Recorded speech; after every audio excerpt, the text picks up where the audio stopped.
It was supposed to be a simple road trip, a chance to escape our busy lives and explore the quiet corners of the countryside. My friends and I piled into the car, excitement buzzing in the air.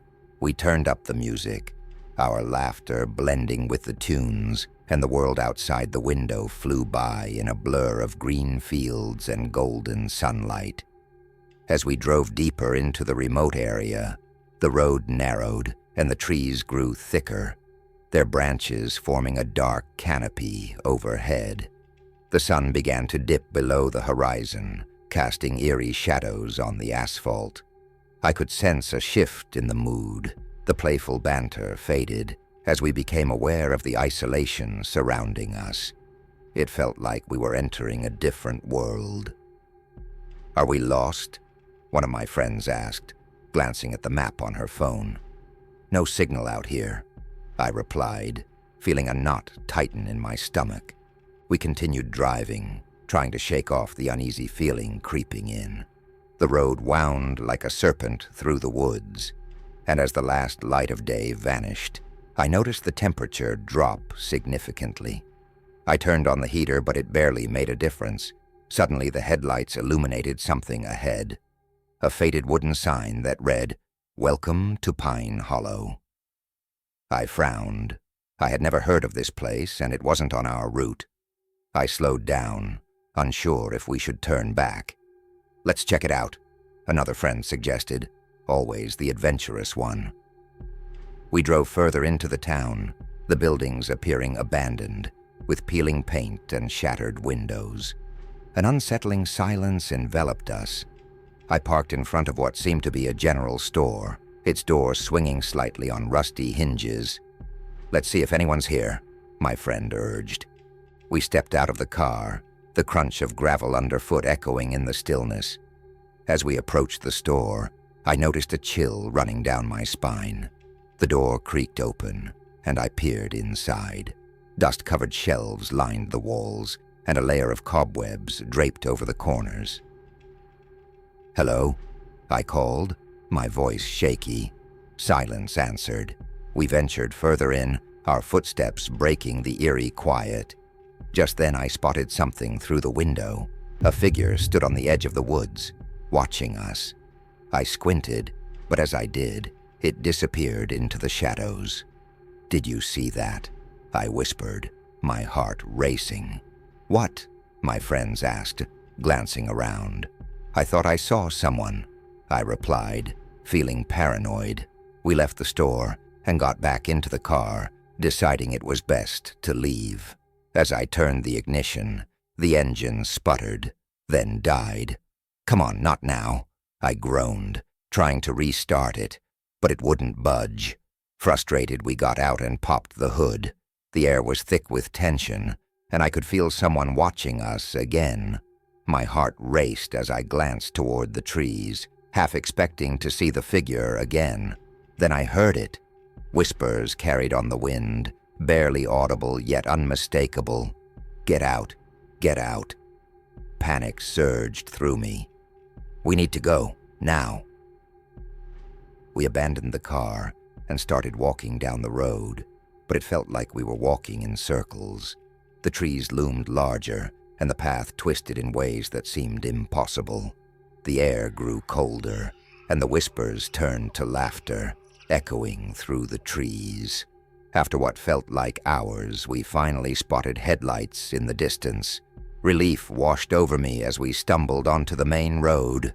A car approached, and I waved frantically. It slowed down, and I felt a surge of hope. But as it drew nearer, I realized the driver was a woman with wild hair and a crazed look in her eyes. She shouted something unintelligible before speeding past us, leaving us standing in confusion and fear. "What the hell was that?" one of my friends exclaimed, looking back toward the woods. Just then I caught sight of movement behind the trees. The figure was back, but this time it wasn't alone. A group of shadowy shapes emerged from the darkness, their intentions clear. I turned to my friends, adrenaline pumping. "Run!" We sprinted down the road, the laughter echoing behind us, urging us to keep going.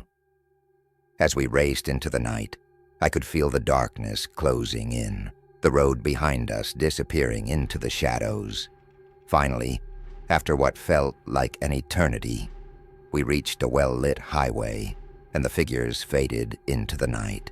We made it to a nearby town, where we found a motel to spend the night. But as I lay in bed, I couldn't shake the feeling that the road we took had led us to something sinister. And every time I closed my eyes, I could still hear the whispers. The sun was setting as my friends and I cruised down the highway, our spirits high and music blasting. We were on our way to a weekend getaway, the excitement bubbling in the air. But as the miles rolled on, the gas gauge began to dip dangerously low. "Let's stop at the next station," I suggested, scanning the darkening landscape. After what felt like an eternity, we spotted a flickering neon sign in the distance. Gas, open 24 hours. Relief washed over me. I pulled into the lot, which looked oddly deserted. The gas station was old and worn, with peeling paint and a rusted pump. "This place is creepy," one of my friends remarked, peering out the window. "Better than running out of gas," I said, trying to keep the mood light. We got out and approached the pump, and I started filling the tank while my friends wandered into the store. The air felt thick, almost heavy, and I could hear the faint sound of static coming from the radio inside. "Do you hear that?" I called to my friends, but they shrugged it off. Just then, the door to the store creaked open, and the attendant stepped out. He looked disheveled, his clothes tattered, and his eyes wild. "You folks shouldn't be here," he warned, his voice low and gravelly. "Why not?" I asked, a shiver running down my spine. "Things aren't right around here. You need to leave," he insisted, glancing nervously at the woods behind the station. We exchanged uneasy looks, but I shrugged it off. "We'll be fine," I said, trying to sound confident. As I finished filling up, the lights flickered, and I could see my friends laughing nervously inside. I walked in to join them, but the atmosphere had changed. The shelves were lined with strange items, old newspapers, dusty canned goods, and a collection of odd trinkets that felt out of place. "Look at this," one of my friends said, holding up a faded newspaper clipping. "It says something about people going missing in this area." "Very comforting," I replied sarcastically, but the feeling of unease grew stronger. Suddenly the lights went out completely, plunging us into darkness. I could hear my friends murmuring, and panic set in. "What's going on?" I called, trying to sound brave. Just then, the radio crackled back to life, but the DJ's voice was distorted, sending chills down my spine. "Get out. They're coming for you," he warned, before the static overtook the airwaves. I turned to my friends, fear evident in their eyes. "We need to leave, now." As we rushed outside, the attendant was gone, and the gas pumps were no longer working. I felt a cold sweat trickle down my back as we ran toward the car, but as we reached it, we realized the way back was blocked. The road we had come from had vanished, replaced by a wall of trees that seemed to close in on us. "What the hell is happening?" one friend screamed, panic rising. "We have to find another way," I shouted, looking for any sign of escape. We took off down a path that had appeared, desperation fueling our speed. The woods felt alive, shadows darting between the trees as we stumbled deeper into the darkness. The whispers returned, echoing our fears, and I felt as if the trees were reaching out to grab us. Finally, we broke through the trees and found ourselves on a dirt road that led to the main highway. We ran until we could see the headlights of oncoming cars. Once we reached the highway, I turned back to look for the gas station, but there was nothing but darkness. I felt a strange mix of relief and dread as we made it to a nearby town, shaking from the experience. As we settled into a hotel room that night, I couldn't shake the feeling that the gas station had been a trap, a place where lost souls lingered. And though we escaped, I wondered if the shadows would ever truly leave us alone. The road trip was meant to be a fun escape for my friends and me.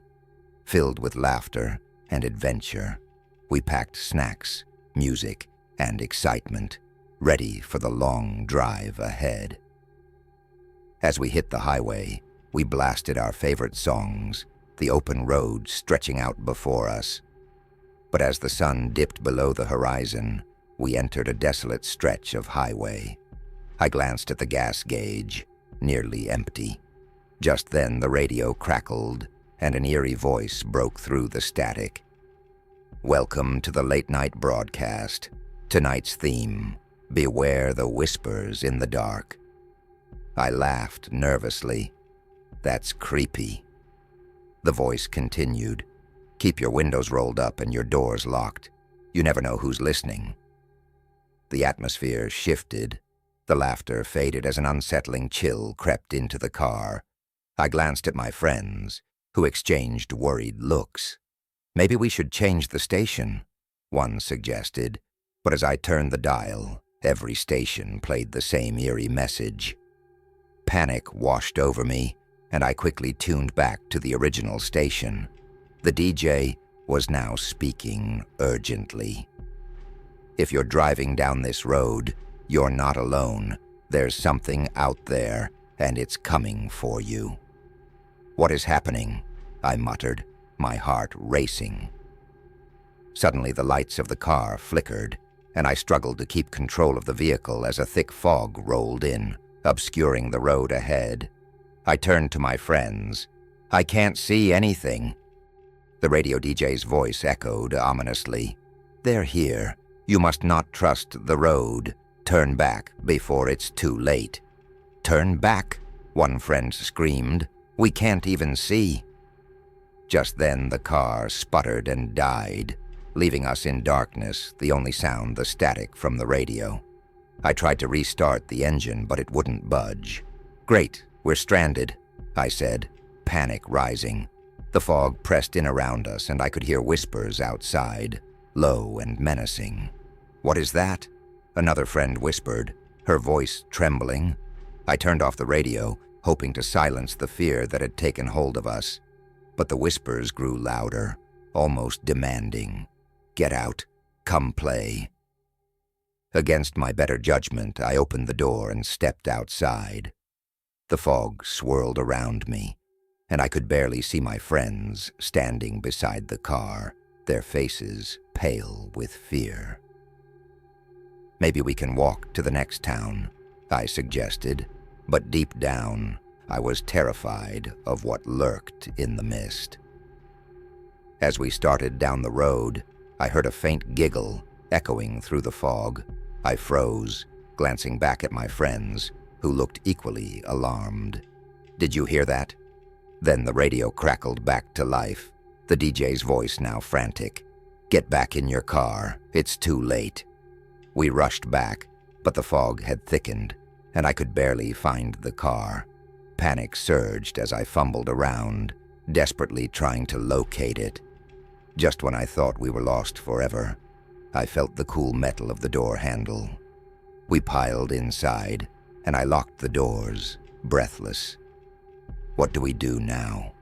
one friend whispered, tears in her eyes.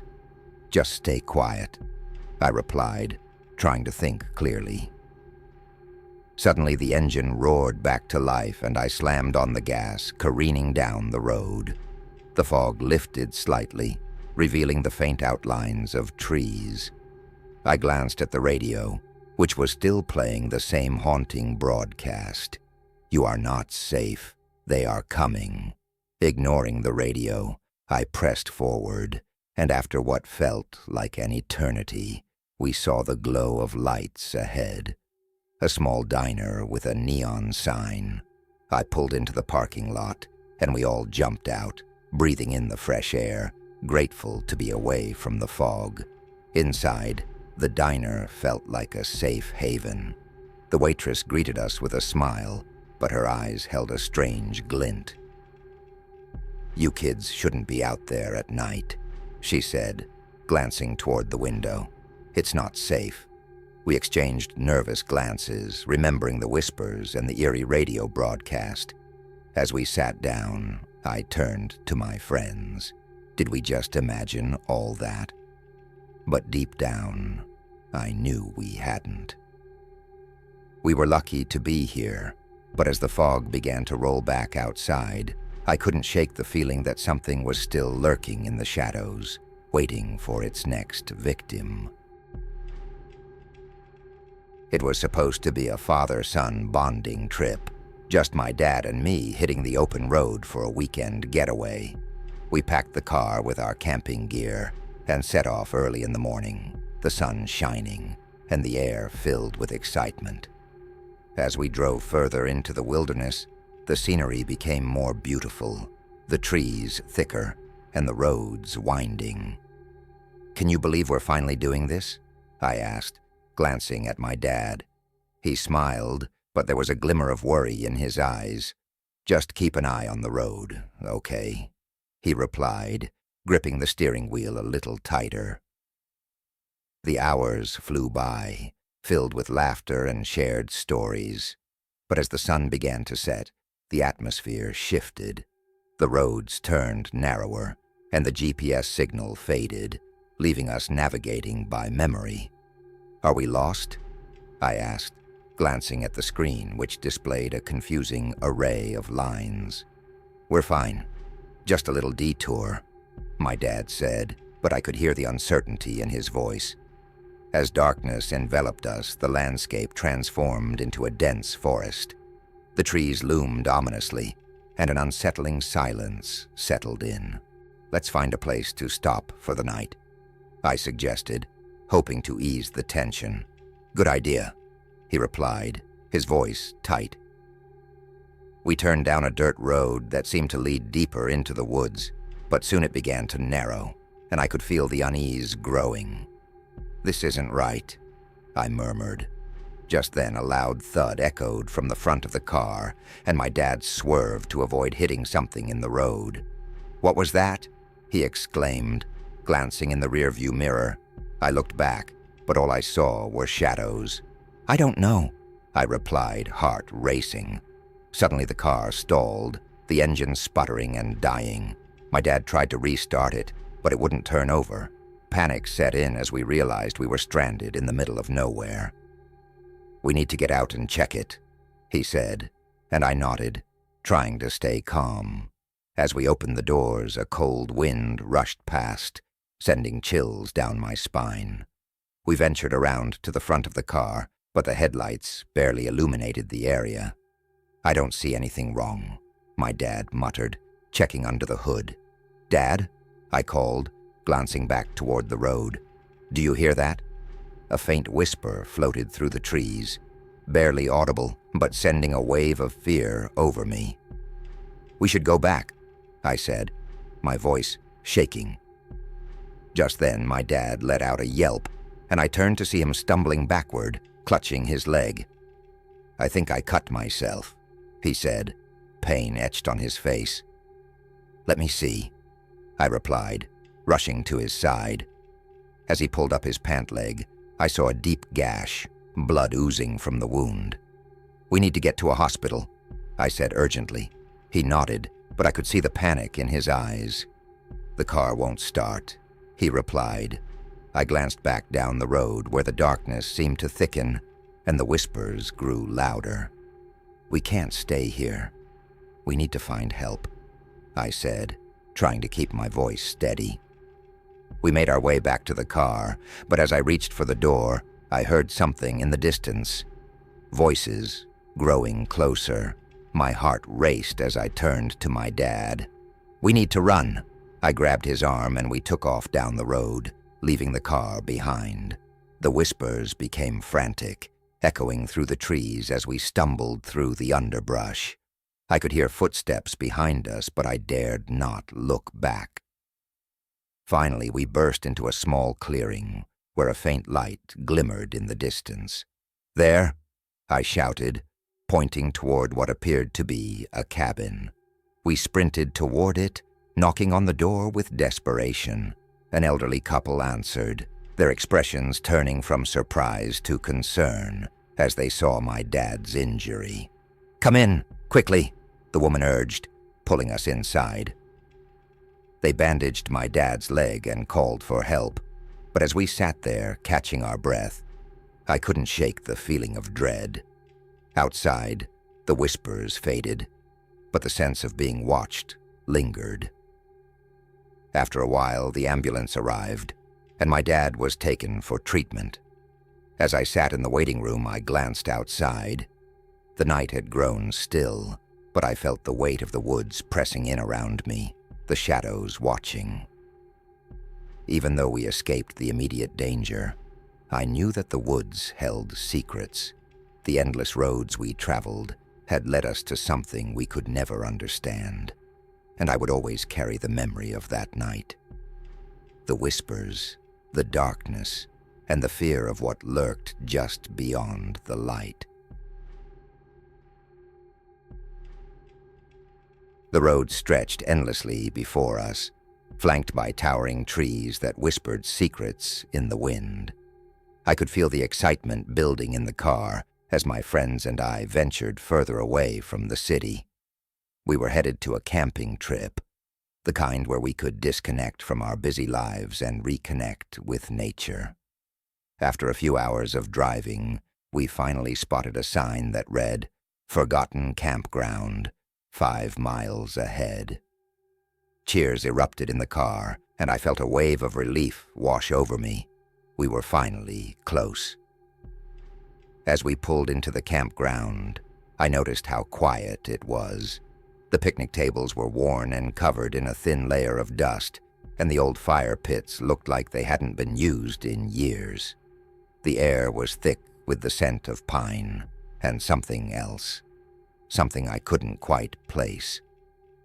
"It looks abandoned," one of my friends said, glancing around. "Maybe it's just off-season," I replied, trying to keep the mood light. We parked and unloaded our gear, eager to explore the area. The forest enveloped us, the sound of birds chirping and leaves rustling, creating a serene atmosphere. We set up our tents, laughing and joking, but as the sun began to set, an eerie quiet fell over the campground. "Let's make a fire," I suggested, hoping to break the tension that had begun to creep in. We gathered wood and lit the flames, the crackling of the fire providing a comforting backdrop. As we sat around the fire, one friend pulled out a flashlight. "Let's check out the old ranger station," he proposed. "I bet there are some cool things inside." We hesitated, glancing at each other, but curiosity won out. We grabbed our flashlights and made our way to the dilapidated building at the edge of the campground. The door creaked as we pushed it open, revealing a dark interior filled with old furniture and forgotten memories. "Look at this place," one of my friends exclaimed, shining the flashlight around. Dust particles danced in the beam of light, and I felt a chill run down my spine. As we explored, I noticed a set of old photos on the wall, families smiling, campers enjoying their time in nature. But as I looked closer, I noticed something unsettling. Many of the photos were faded, and some of the people had strange expressions, as if they were hiding something. "Guys, we should get out of here," I said, suddenly feeling uneasy. "Just a few more minutes," my friend urged, but my gut instinct was screaming at me to leave. Just then we heard a loud bang from outside, and my heart dropped. "What was that?" I asked, panic rising. We rushed out to find a figure standing near the edge of the woods, shrouded in darkness. "Who's there?" I shouted, my voice trembling. The figure didn't respond. Instead, it turned and ran deeper into the trees. We exchanged worried glances, and I could feel the fear spreading among us. "Let's go back to the fire," I suggested, my voice barely above a whisper. As we made our way back, I heard a rustling sound behind us, but when I turned, there was nothing there. We reached the fire and huddled close, trying to shake off the fear that had taken hold. Hours passed, and as the night deepened, I decided to check the perimeter of the campground. I walked a short distance away, flashlight in hand, scanning the darkness. That's when I saw it. A makeshift camp not far from ours, with torn tents and scattered belongings. My heart raced as I realized it looked like someone had been living there recently. "Guys, come look at this," I yelled, waving my friends over. As they joined me, we examined the area closely. There were scraps of food and old clothes scattered around. It was clear that this place was not as abandoned as it seemed. Suddenly the air grew cold, and I felt a presence behind me. "Let's go back," I said urgently, but before we could move, a loud scream pierced the night. Panic surged through us as we ran back to the fire, only to find that one of our friends was missing. "Where's he?" I shouted, searching the darkness. "Over here," another friend called, pointing toward the trees. We ran toward the sound, calling his name, but the only response was silence. After what felt like an eternity of searching, we regrouped by the fire. "We need to leave now," I said, my voice shaking. Just then, a figure emerged from the shadows, the same one we had seen earlier. It was a man, wild-eyed and disheveled. "You shouldn't be here," he warned, his voice low and menacing. "What do you want?" I shouted, my heart pounding in my chest. "You're trespassing on sacred ground," he replied, pointing to the woods. Before I could respond, we heard the rustling again, followed by our missing friend's voice calling for help. My instincts kicked in, and I grabbed my friend's arms. "We have to go." We ran back to the car, fear pushing us forward. As we jumped in, I fumbled with the keys, finally getting the engine to roar to life. We sped out of the campground, glancing back as the figure faded into the trees. Driving as fast as we could, we left the campground behind. But the memory of that night haunted us. We never spoke of it again, but I could still see the wild eyes of that man, and I knew we had stumbled upon something dark and dangerous that would linger in our minds forever.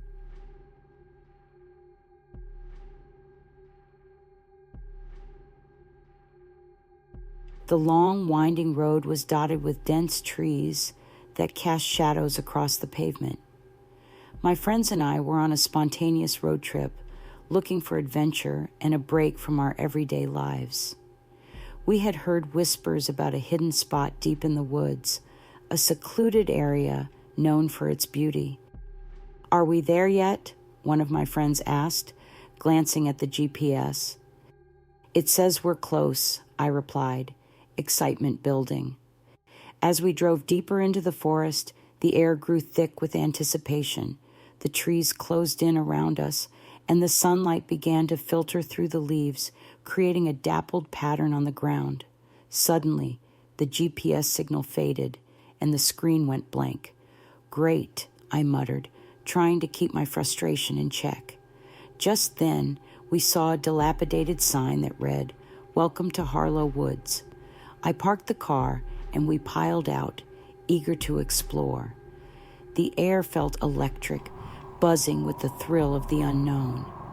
As we ventured down a narrow path, we stumbled upon a clearing with an old rusted fire pit in the center. "This must be it," one friend exclaimed, and we began setting up for a picnic, laughter and excitement filling the air. But as the sun dipped lower in the sky, an uneasy feeling crept over me. The woods grew silent, the chirping of birds fading into nothingness. This place is kind of eerie, I said, looking around. Oh, come on. It's just the woods. Another friend laughed, but I could sense that others were feeling it too. As we ate, I noticed a figure in the distance, partially hidden behind the trees. I squinted, trying to make out who it was, but they quickly disappeared into the shadows. Did you guys see that? I asked, my heart racing. See what? My friends asked, looking puzzled. Never mind, I said, trying to shake off the feeling. As night fell, we built a fire and settled around it, sharing stories and roasting marshmallows. But the feeling of unease returned, and I kept glancing toward the tree line. That's when I heard it, a low growl, barely audible, but enough to make my blood run cold. Did you hear that? I whispered, my heart pounding. Hear what? My friends asked, their voices laced with skepticism. It sounded like something is out there, I replied, anxiety creeping in. Suddenly, one friend stood up, flashlight in hand. I'll check it out, he said bravely, striding toward the trees. Wait, I shouted, but he was already moving away, the beam of light disappearing into the darkness. A few tense moments passed, and then I heard a loud crash followed by a scream. My heart dropped. What was that? I shouted, panic rising. Let's go find him, another friend urged, but I felt frozen in place. Then the growling returned, louder this time, echoing through the trees. We need to go back to the car, I yelled, fear gripping me. We turned to leave, but as we did, the ground shifted beneath us, and a deep pit opened up, revealing jagged rocks and darkness below. We stumbled back in shock, realizing we had stumbled into a trap. Run! I screamed, and we sprinted toward the direction of the car. As we dashed through the woods, I could hear the sounds of footsteps behind us, heavy and relentless. We burst out onto the road, our car finally coming into view. I fumbled with the keys, my hands shaking, but finally the engine roared to life. We sped away, glancing back in terror as the shadows in the trees seemed to come alive, darting after us. My heart raced as I pushed the gas pedal to the floor, desperate to escape. After what felt like an eternity, we reached the edge of the woods and onto the open road. We finally stopped to catch our breath, the adrenaline slowly fading. What just happened back there? One friend asked, his face pale. I don't know, but it felt like we were being hunted, I replied, trying to calm my racing heart.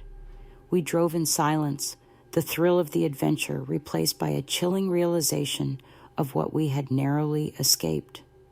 The woods were beautiful, but they held dark secrets, and we had been lucky to make it out alive. The sun was setting as I drove down the highway, the golden rays casting a warm glow over the landscape. I was on my way home from a weekend trip with friends, and the peaceful drive was just what I needed. The radio played softly, a mix of my favorite songs and late-night talk shows.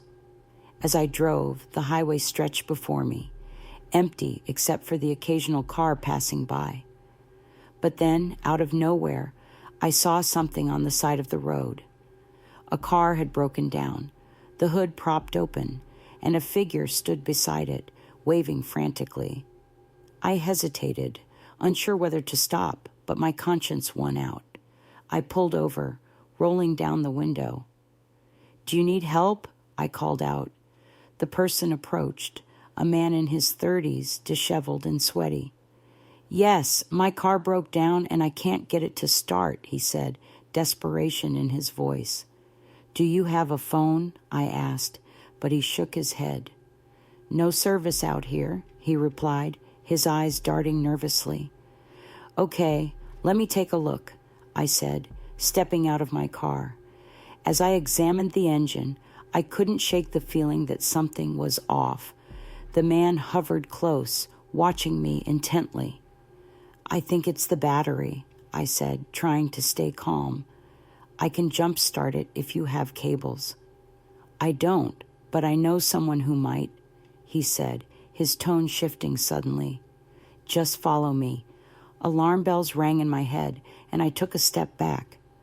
No thanks. I think I'll just call for help instead. He stepped closer, and I noticed a glint in his eyes that sent chills down my spine. You don't understand.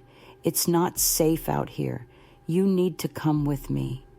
My heart raced, and I felt the urge to flee. I really can't. I'll call for help, I said, backing away slowly.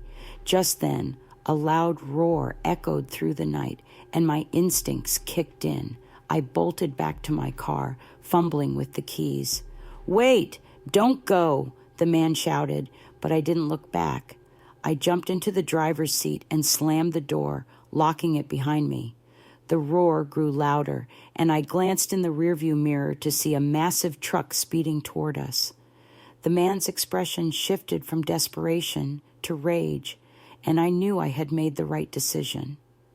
I started the engine and took off, the truck tailing me closely.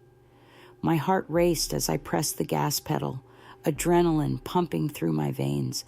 The highway stretched ahead, but the truck was relentless, swerving dangerously close to my car. I took a sharp turn off the highway, desperate to lose them, but they followed, tires screeching in pursuit. I finally spotted a diner up ahead, its neon sign flickering in the dark. If I can just get there, I thought, praying it would be a safe haven. I sped into the parking lot, slamming the car into park. As I jumped out, I yelled for help. The diner was bustling with people, and the truck screeched to a halt behind me. Help! Call the police! I shouted, my voice hoarse with fear. The diner staff rushed to my side, and the man from the highway got out of his truck, looking furious.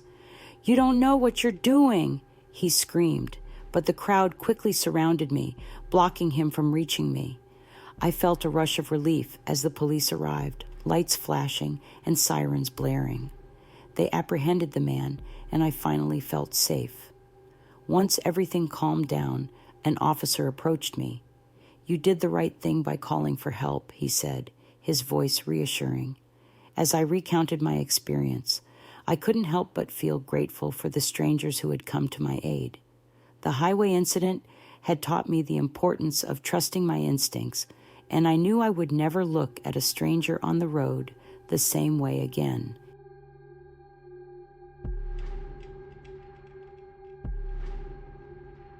The sun was setting as I drove toward the old bridge that everyone in town warned about. They said it was haunted, that strange things happened to those who dared to cross. My friends and I were intrigued, of course, and we decided to see for ourselves. As we arrived, the bridge loomed ahead, its rusty structure creaking in the wind. This place looks creepy, one of my friends said, eyeing the dark waters below. Come on, it's just an old bridge, I replied, trying to sound braver than I felt. We parked the car and stepped out, the air thick with tension. As we approached the bridge, I could feel an uneasiness settle over us. Let's cross it, I suggested, trying to keep the mood light. We began walking, the wooden planks groaning beneath our feet. Halfway across, the atmosphere shifted. The wind picked up, and I felt a chill creep down my spine. Do you guys feel that? I asked, glancing back at my friends. Yeah, it's getting cold, one replied, his voice shaky. Suddenly I heard a loud crack, and before I could react, the bridge began to sway violently. Run! I shouted, panic surging through me as we sprinted back toward the car. Just as we reached the end, the ground beneath us shook, and a section of the bridge collapsed into the water below. We stumbled to a stop, breathing heavily, grateful to be safe. Let's get out of here, I said, looking back at the bridge, which now looked even more foreboding. As we hurried back to the car, I glanced at the water and saw something flash beneath the surface. Did you see that? I asked, my heart racing. What? My friends replied, but before I could answer, a figure emerged from the depths, pale and ghostly. Let's go, now, I screamed, and we jumped into the car. I sped away, the old bridge disappearing in the rearview mirror. The memory of what we saw haunted me, and as we drove back home, I couldn't shake the feeling that something was watching us, waiting for the next group of curious souls to cross the bridge. As we reached town, we didn't talk much. The laughter from earlier had faded, replaced by an eerie silence. I knew one thing for sure. I would never return to that bridge again. The stories were real, and some places are better left undisturbed. For more true thrilling stories, smash that like button and subscribe to stay updated.